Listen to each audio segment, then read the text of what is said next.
ये कहानी सत्य घटनाओं से प्रेरित है। जिनके साथ ये घटनाएं घटी उसकी वास्तविकता उन्हीं तक सीमित है। भूत प्रेतों और असामान्य विषयों के होने पर चैनल कोई दावा नहीं करता और ना ही प्रोत्साहन करता है। दोस्तों, मैं हूं विश्वास, किससे कहानियां सुनाता हूं। तो कैसे हैं आप सब? आशा करता हूं कि आप सब ठीक होंगे। आज आपके लिए लेके आया हूं हमारे हॉरर बाय पिटारा सेगमेंट के तीसरी कहानी, जिसको लिखा है मैंने, लेकिन कहानी का प्लॉट हमारी नन्ही कहानीकार का है, जिनका नाम है आन्या।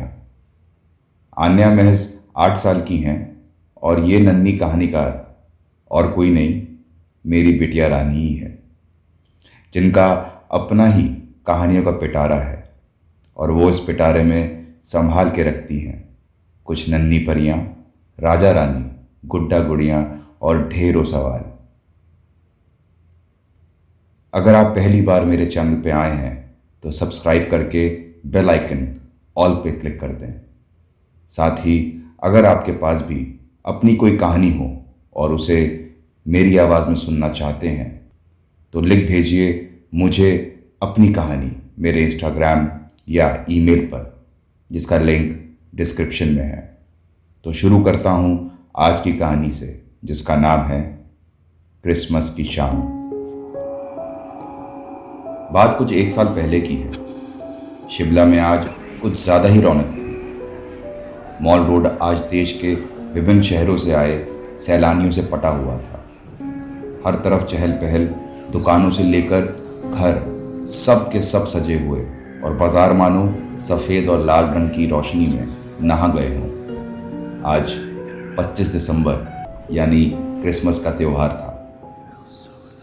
बाकी बच्चों की तरह सान्या और मान्या, 2 जुड़वा बहनें, दोनों की उम्र लगभग 16 साल की थी, अपने घर को सजाने में लगी थी। क्रिसमस ट्री से लेकर मम्मी पापा का सरप्राइज गिफ्ट, उन दोनों को ये सारा काम शाम के पहले खत्म करना था। क्रिसमस डिनर खत्म करने के बाद दोनों को चर्च जाके आज प्रेयर करनी थी। ये उन दोनों का हर साल साथ में करने वाला एक सीक्रेट पैक्ट था, जहां वह दोनों जीसस क्राइस्ट से अपने और अपने परिवार के लिए कुछ ना कुछ मांगती, लेकिन क्या मांगा एक दूसरे को ना बताती। डिनर करने के बाद दोनों चर्च जाने के लिए तैयार हुई। निकलते निकलते रात के तकरीबन 11 बज चुके थे। चर्च घर से 1 किलोमीटर दूर था और वहां के रास्ते के बीच एक कब्रिस्तान पड़ता था। दोनों बहनें आपस में बातें करते हुए चर्च की तरफ चली जा रही थी। जब दोनों कब्रिस्तान का गेट पार करते हुए कुछ आगे निकली ही थी कि सान्या रुक गई। सान्या को रुकते देख मान्या ने पूछा, रुक क्यों गई सानू? सान्या ने धीरे से बोला, किसी ने मुझे पीछे से बुलाया है। बुलाया है? पर किसने? मैंने तो कुछ नहीं सुना, मान्या बोली। सान्या ने मासूमियत से कहा, सच में किसी ने मेरा नाम लेके मुझे बुलाया है अभी। इस पर मान्या ने कहा, तुमको वहम हुआ होगा, पीछे तो कोई नहीं है। अब ये सब छोड़, जल्दी कर, वरना हम प्रेयर के लिए लेट हो जाएंगे। दोनों बहनें फिर से आगे बढ़ गईं। कुछ ही कदम आगे बढ़ाए होंगे कि सान्या ने सड़क पर एक नींबू को पड़ा देखा। नींबू लाल रंग का था और उसके पास थोड़ा पानी भी पड़ा हुआ था। सान्या ने बिना सोचे समझे उस नींबू पर अपनी टांग से मारा और सड़क की दूसरी तरफ उछाल दिया। थोड़ी देर में दोनों बहनें चर्च पहुंच गईं, लेकिन चर्च के अंदर जाने से पहले ही सान्या ने मान्या से कहा, मुझे वॉशरूम जाना है, तुम जाओ, मैं आती हूँ। मान्या ने भी उसको जल्दी आने के कहकर चर्च के अंदर चली गई।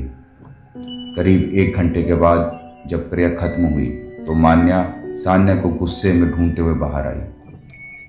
सान्या चर्च के गेट के बाहर ही खड़ी आसमान को एक टक देख रही थी। मान्या उसके पास आई और गुस्सा करते हुए बोली, ये क्या बात हुई? तुम अंदर प्रेयर के लिए क्यों नहीं आई? इतने सालों से हम दोनों ये प्रेयर साथ करते आए हैं और आज तुमने हमारा ये पैक्ट तोड़ दिया। सान्या ने उसकी बात का कोई जवाब ना दिया और उसी तरह आसमान को टकटकी लगा देखती रही। मान्या ने जब उसका हाथ झड़का तब जाके उसको होश आया और हड़बड़ाते में सान्या बोली, हाँ क्या कह रही थी तुम? इतना चिल्ला क्यों रही हो? ये सुन मान्या और भड़क गई। उसने कहा, तुम हो कहाँ? मैं यहाँ बकबक करे जा रही हूँ और तुम हो कि आसमान को ताक रही हो और ना ही प्रेयर के लिए अंदर आई। चल क्या रहा है ये सब सान्या? सान्या ने लगभग मान्या को घूरते हुए भारी आवाज में कहा, मैंने कहा था कि मुझे वॉशरूम जाना है, मेरा पेट सही नहीं है, अब चुप हो जा वरना अच्छा नहीं होगा। बहुत बोलती है तू। ये नज़ारा देख मान्या एकदम से सहम गई और कुछ ना बोली। फिर दोनों वापस घर की ओर चल दी। रास्ते में फिर वही कब्रिस्तान दिखा जिससे सान्या मुस्कुराते हुए देख आगे बढ़ गई। थोड़ी ही देर में दोनों घर पहुंच गए। घर पहुंच मान्या अपने कमरे में चली गई और सो गई। रात तकरीबन 3:30 बजे मान्या को ऐसा लगा कि कमरे में किसी जानवर के घुर्राने की आवाज़ आ रही है। आँख खोल जब उसने देखना चाहा कि आवाज़ किसकी है तो वो डर के मारे लगभग चीख उठी। सान्या ठीक उसके पलंग के सामने खड़ी उसको घूर रही थी। मान्या ने अपने आप को संभालते हुए कहा, सानू क्या हो गया? तुम सोई नहीं अभी तक? तबीयत तो ठीक है तुम्हारी? ये सुन सान्या ने कोई जवाब नहीं दिया और मान्या को घूरते हुए अपने पलंग पे जाके लेट गई। सान्या पलंग पे लेट तो गई थी लेकिन वो कमरे की छत को बस घूरे जा रही थी। मान्या ने कहा, देख अगर तू मेरे चिल्लाने से नाराज है तो उसके लिए सॉरी, अब सो जा। ये कह मान्या दोबारा सो गई। सुबह जब मान्या की नींद खुली तो उसने देखा सान्या अपने बिस्तर पे नहीं है। वो सीधा नीचे गई और मम्मी को किचन में नाश्ता बनाते हुए देख पूछा, मम्मी सान्या किधर है? कल लेट सोई और अभी रूम में नहीं है वो। मिसेस जेम्स ने जवाब दिया, नहीं मैंने भी सान्या को नहीं देखा। जा ज़रा टेरेस पर चेक कर ले और दोनों जल्दी फ्रेश होकर ब्रेकफास्ट करने आ जाओ। आज ब्रेकफास्ट दोनों के पसंद का बनाया है। ओके मम्मी कह के मान्या छत की ओर चल दी। छत पर मान्या जब पहुंची तो उसने देखा कि सान्या छत की मुंडेर पर अपने पैर दूसरी तरफ करके बैठी आगे पीछे हिल रही थी। उसके बाल भी खुले हुए थे। ये देख मान्या डर गई और भागते हुए उसने सान्या को पीछे से पकड़ा और एक झटके में पीछे खींच लिया। सान्या ने एक जोर का धक्का मान्या को दिया और चिल्लाते हुए बोली, दूर हो जा मुझसे, हाथ कैसे लगाया तूने मुझे? मान्या जो डरी हुई थी अचानक से वो हमले से जमीन पर पड़ी सर से पांव तक कांपने लगी और रुआसी आवाज में बोली, मैं तो तुम्हें बचा रही थी, तुम गिर जाती तो। फिर अपने कपड़े झाड़ते हुए मान्या नीचे जाते हुए सान्या से बोली, मम्मी नाश्ते के लिए बुला रही हैं, जल्दी आ जाओ। मान्या हाफते हुए अपनी माँ मिसेस जेम्स के पास पहुंची और कल रात कमरे में और अभी छत पे जो कुछ भी हुआ सब एक सांस में बता दिया। ये सब सुनने के बाद मिसेस जेम्स थोड़ी देर चुप होकर खड़ी रहीं और सोचते हुए बोली, कल रात चर्च जाते समय कुछ अजीब सा हुआ था तुम दोनों के साथ? आराम से सोच के बताओ। मान्या कुछ रुकी और सोचते हुए बोली, हाँ मम्मी, कल रात जब हम दोनों चर्च जा रहे थे तो कब्रिस्तान के सामने गुजरते हुए सान्या रुक गई थी और मुझसे बोली कि कोई उसका नाम लेके बुला रहा है, लेकिन मुझे ऐसा कुछ सुनाई नहीं दिया। फिर थोड़ी ही दूर रास्ते पर एक नींबू पड़ा था जिससे सान्या ने किक मारकर दूर फेंक दिया। जब हम दोनों चर्च पहुंचे तो वो प्रेयर के लिए भी अंदर नहीं आई। जब मैं प्रेयर करके चर्च से बाहर आई तो सान्या आसमान की तरफ देखे जा रही थी। मिसेस जेम्स ने मान्या की पूरी बात सुनी और समझ गई कि कुछ ना कुछ तो गड़बड़ है। इसके बाद मिसेस जेम्स ने चर्च के फादर को फ़ोन लगाया और सारी बात बता दी। फादर ने मिसेस जेम्स को शांति से काम लेने को बोला और बताया कि वो 1 घंटे में उनके घर आ जाएंगे। कॉल एंड करने के लिए जैसे ही मिसेस जेम्स ने टेलीफोन का रिसीवर नीचे रखा तो एकदम से डर गई और हड़बड़ाहट में फ़ोन का रिसीवर उनके हाथ से छूट गया। पीछे से सान्या की भर्राई आवाज़ उनको सुनाई दी। क्या हुआ मम्मी? फादर ने क्या कहा? अपने डर को छुपाते हुए मिसेस जेम्स ने सान्या से कहा, कुछ नहीं बेटा, वो क्रिसमस वीक चल रहा है ना, तो चर्च में क्रिसमस फीस्ट की बात पूछनी थी फादर से, और कुछ नहीं। सान्या फिर से उसी डरावनी और भर्राई आवाज में बोली, और कुछ भी नहीं मम्मी? मिसेस जेम्स ने कहा, नहीं और कुछ नहीं, और अपने डर को काबू करते हुए बोली, चलो दोनों जल्दी से ब्रेकफास्ट टेबल पे आ जाओ, मैं ब्रेकफास्ट लगा देती हूँ। कुछ 1 घंटे बाद फादर गोम्स मिसेस जेम्स के घर पहुंचे।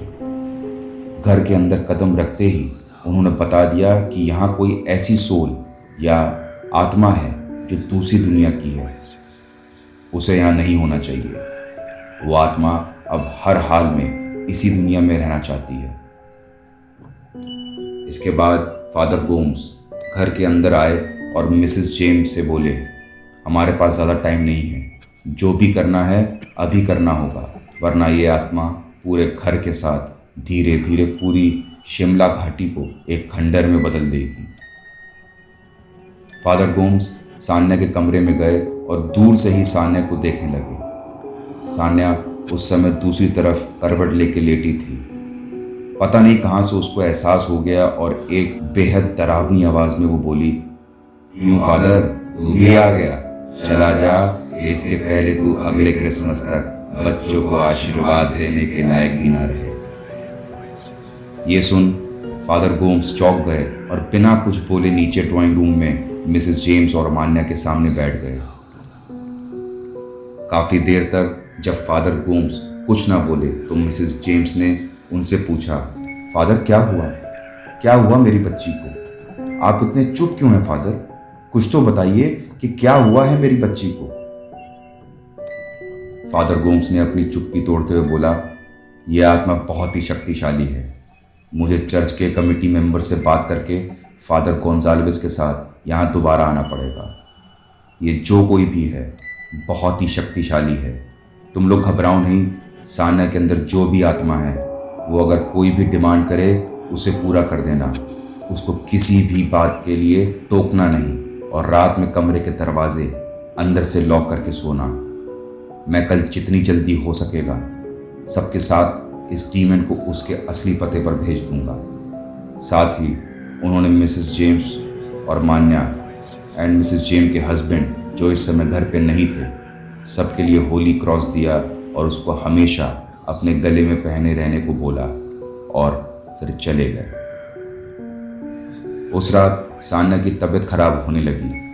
सान्या ने रोते हुए माँ से कहा कि मम्मी, मेरे अंदर एक आदमी है, वो कहता है कि वो मुझे अपने साथ ले जाएगा। और ये कहकर जोर जोर से रोने लगी। Mummy please help me mummy, please मुझे बचा लीजिए। और रोते रोते सान्या बेहोश हो गई।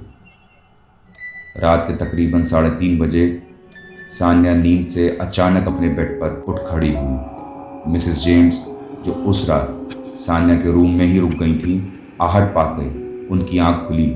सान्या को ऐसे बेड पर सीधा खड़ा देख कि वो घबरा गई और ज्यों ही वो उसकी तरफ बढ़ी, सान्या किसी आदमी की आवाज़ में बोली, चले जाओ यहाँ से, मैं इसको अपने साथ ले जाऊंगा, कोई नहीं रोक सकता मुझे।